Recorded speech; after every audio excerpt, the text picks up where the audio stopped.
Bueno, señores, acá ya me encuentro a la salida ya casi a la salida de la carretera que viene de Puruchuco hacia Huamandanga. He dejado a todos los peregrinos abajo en Puruchuco.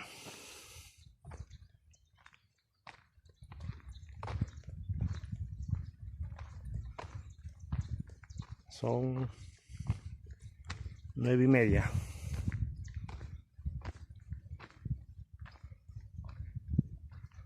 Vamos a ver. Ya está cerca. Ya está cerca ya la tierra. El paisaje.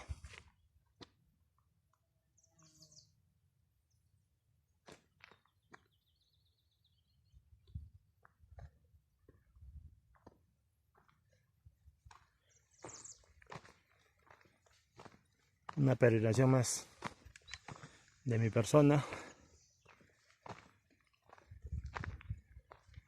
Mayo 2022.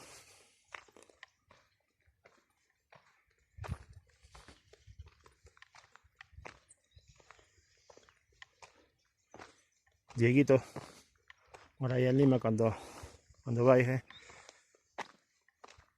para que puedas ver los videos ahí en YouTube.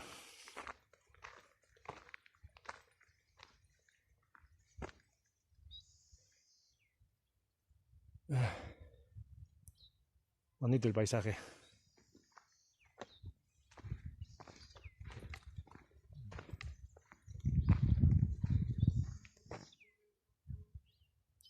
Lindo, hermoso.